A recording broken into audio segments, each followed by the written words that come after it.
Hi friends, welcome to Relax Recipes. இன்றைக்கி நம்ம பட்டாணி மசாலா எப்படி பண்ணுறதுன்னு பார்க்கலாம். இது காஞ்ச பட்டாணி வச்சு தான் செய்ய போகிறோம். 1 கப் அளவுக்கு காஞ்ச பட்டாணி வெள்ளை எடுத்துக்கலாம் அல்லது பச்சை எடுத்துக்கலாம். இதை கழுவிட்டு ஓவர் நைட் ஊற வச்சிடலாம். நைட்டு ஊற வச்சா நம்ம காலையில் செய்ய ஆரம்பிக்கலாம், இல்லை காலையில் ஊற வச்சுட்டு நம்ம சாயந்தரம் செய்ய ஆரம்பிக்கலாம்.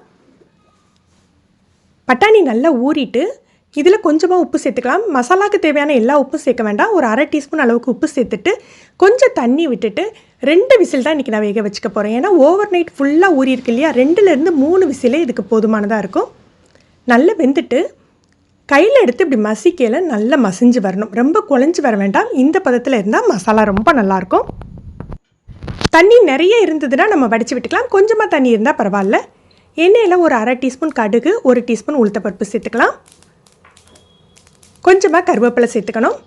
ஒரு 2 வெங்காயம் கொஞ்சம் பெரிய சைஸாக ஸ்லைஸ் பண்ணி எடுத்துக்கணும். இதையும் சேர்த்துக்கலாம். வெங்காயம் பொன்முறுவலாக வதங்க வேண்டாம், அந்த பச்சை வாடை போனால் போதும். ஒரு அரை கப் அளவுக்கு மாங்காய் தோல் எடுத்துகிட்டு பொடி பொடியாக கட் பண்ணி வச்சுருக்கேன், இதையும் சேர்த்துக்கலாம். 2 பச்சை மிளகாய் சேர்த்துக்கலாம். மாங்காய் ரொம்ப புளிப்பு இருந்ததுன்னா கொஞ்சம் கம்மியாக சேர்த்துக்கோங்க. இதில் ஒரு 1/4 டீஸ்பூன் மஞ்சள் பொடி, ஒரு அரை டீஸ்பூன் மிளகாத்தூள் சேர்த்துக்கலாம். இதையும் லேசாக வதக்கி விட்டுறலாம். நான் இன்றைக்கி பார்த்தீங்கன்னா பச்சை மிளகாய் 2ம் மிளகாத்தூள் அரை டீஸ்பூனும் சேர்த்துருக்கேன். ஏன்னா இது நான் ஸ்நாக்ஸ் மாதிரி கொடுக்க போகிறேன். நீங்கள் சப்பாத்திக்கு ரொட்டிக்கு கிரேவி மாதிரி கொடுக்குறதா இருந்தால் காரம் இதோட சேர்த்துக்கலாம். இதில் நம்ம வேக வச்சுருக்க பட்டாணியை சேர்த்துடலாம். இப்போ தேவையான அளவுக்கு உப்பு சேர்த்துக்கலாம்.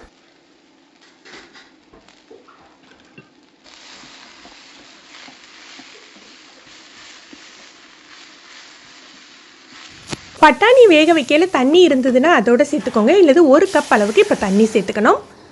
ஒரு 1.5 டேபிள் ஸ்பூன் அளவுக்கு கடலை மாவு எடுத்திருக்கேன். நீங்கள் பட்டாணி அளவு பொறுத்து கடலை மாவு எடுத்துக்கோங்க. இது அரை கப் தண்ணியில் கட்டி இல்லாமல் கரைச்சி எடுத்திருக்கேன். தீயை நல்லா குறைச்சி வச்சுட்டு இந்த கடலை மாவு கரைசலை சேர்த்துக்கணும்.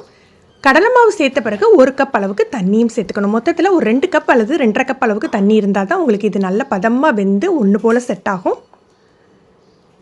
இப்போ நம்ம உப்பு காரம்லாம் செக் பண்ணிவிட்டு குறைஞ்சி தீயில் அப்படியே போட்டு வச்சிடலாம். இதுக்கு இந்த மசாலாவுக்கு பார்த்தீங்கன்னா நம்ம பட்டாணியை மசிச்சுலாம் போட வேண்டியது இல்லைங்க, அதுவே 1-2 மசிஞ்சு வந்துடும். இந்த ஸ்டேஜில் ஒரு அரை மூடி எலுமிச்சம்பழம் பிழிஞ்சு விட்டுக்கணும். ஆல்ரெடி நம்ம மாங்காய் சேர்த்துருக்கோம், ஆனால் எலுமிச்சம்பழம் பிழிஞ்சாதான் இது டேஸ்ட்டை தூக்கி கொடுக்கும். உங்களுக்கு கொஞ்சமாக மல்லியிலை தூவிக்கலாம். நீங்கள் சப்பாத்தி ரொட்டிக்கு கிரேவியாக யூஸ் பண்ணுறதா இருந்தால் இந்த பதத்திலேயே நம்ம அணைச்சிடலாம், கரெக்டாக இருக்கும். நீங்கள் ஸ்நாக்ஸ் மாதிரி ஸ்கூல் விட்டு வர பசங்களுக்கு டிஃபனாக கொடுத்தீங்கன்னா ரொம்ப சூப்பராக இருக்குங்க. அப்படி கொடுக்குறீங்க அப்படின்னா இன்னும் கொஞ்சம் கட்டியாக்கிக்கோங்க. நம்ம பட்டாணி மசாலா சூப்பராக செட் ஆகிட்டு இந்த ஸ்டேஜ்லேயே நம்ம அணைச்சிடலாம். ஒரு 5 நிமிஷத்துலேயே உங்களுக்கு ஸ்நாக்ஸாக சாப்பிட்ற அளவுக்கு செட் ஆகிடும்.